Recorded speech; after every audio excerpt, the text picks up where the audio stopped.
We do succeed, and as mature and intelligent investors we also must take responsibility for our losses when we do lose. Now the other side is going to try to convince you that Bitconnect is, and was, a Ponzi scheme from its inception, and that somehow these YouTubers whom they very selectively targeted were in on the scheme. I must remind you that although Bitconnect is also being sued, we are not here to represent Bitconnect. We are here to represent our clients.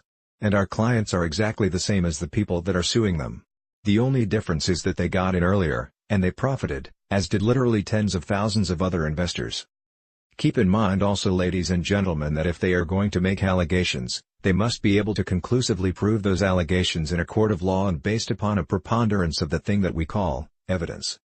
That is the plaintiff's challenge, ladies and gentlemen, and they will simply not be able to prove this no matter how skillful they may be at courtroom theatrics. They will not be able to prove it simply because no such evidence even exists. Therefore they will be left with little more than an opportunity to stand before you and try to confound you with legal mumbo-jumbo and emotion-based, rather than fact-based antics and trickery. Now let's talk a bit about Bitconnect.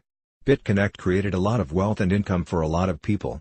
In fact, far more people made money on Bitconnect than those relatively few who lost money.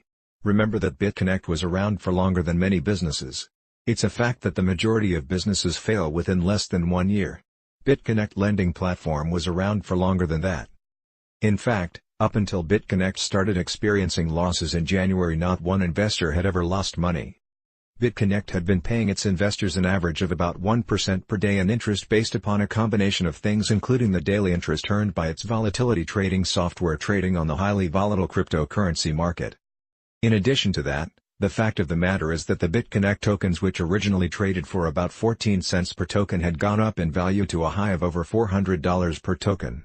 Also, keep in mind that when Bitconnect began, Bitcoin was trading at less than $1,000 and over the months increased in value to a high of over $19,000 per token. Additionally, the investments of new investors further added also to the Bitconnect company's coffers. So Bitconnect was making plenty of money to sustain its investment platform and pay its investors even if something went wrong, and to cover them even on the days when the day trading was not as profitable or they actually incurred losses. Now there are a few very important points that we want you to grasp and understand. Understanding these irrefutable points shall become even more important as the case progresses. If this is truly a search for truth, then you will want to know these things. You might want to take notes on these points. Point number 1. It is very realistic to be able to earn over 1% per day doing day trading on the cryptocurrencies market using properly managed volatility software and trading bots. In fact, we shall present regular people just like you, who will testify that they are doing exactly that on a semi-consistent basis. Point number 2. Bitconnect never guaranteed a daily return of 1% as some have incorrectly stated. Instead, they guaranteed nothing on an investment of less than $1,000 and a maximum of 0.25% on investments of $10,000 or more. Point number 3. Bitconnect did exactly what it promised to do and began paying every single investor their daily commissions every 24 hours. Point number 4. These daily payouts were paid consistently and within 10 minutes of the exact time that the investment had been originally made, and were withdrawable immediately upon receipt. In other words, if you made your investment at 10:20 a.m. you would then receive the previous day's interest earnings by 10:30 a.m. every single day without fee. Point number 5. At the rate they were paying, any investor would make their entire investment back within about 2.5 months on average. Therefore every single investor, without exception, made 100% of their investment back and was in profit in less than 3 months' time. And Bitconnect lasted for over 14 months. Point number 6. Bitconnect was an investment platform. Investment platforms are risky by nature. In fact, banks are known to be very unstable and they literally fail all the time. The 2008 financial crisis led to the failure of a large number of banks in the United States.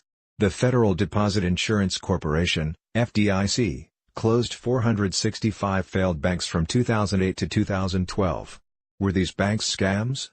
Washington Mutual Incorporated was closed by the U.S. government and by far the largest failure of a U.S. bank, and its banking assets were sold to J.P. Morgan Chase & Company for $1.9 billion. Most Americans aren't even aware of this long history of financial institution failure. And banks are never considered as, quote, scams, unquote. And banks are never called, quote, Ponzi schemes, unquote. The true fact is that banks by their very nature are by far the biggest and most common Ponzi schemes ever. But you never hear investors, and by the way, depositors are indeed investors. You never hear bank depositors whining, complaining, or suing when their bank fails. The reason is because all U.S. banks are FDIC insured. Because of banking regulations, FDIC insurance and bank mergers, nobody loses money when a bank fails. But ladies and gentlemen of the court, it is up to you, and it is your task to look at this case and the facts with calm logic, reason, and dispassionate interest. It is your task to accept the fact that the one and only reason that depositors aren't calling banks a Ponzi scheme or a scam is because they don't lose money. And the one and only reason you don't lose money with banks is because the FDIC was formulated after the over 9,000 bank failures in the 1930s that caused American investors to lose everything. Now, although we are not here to defend the Bitconnect company, it would behoove us all to understand the nature of this business in order to more clearly reach the conclusion that nobody was scammed by my clients. Or even by Bitconnect. This is literally a case of shit happens.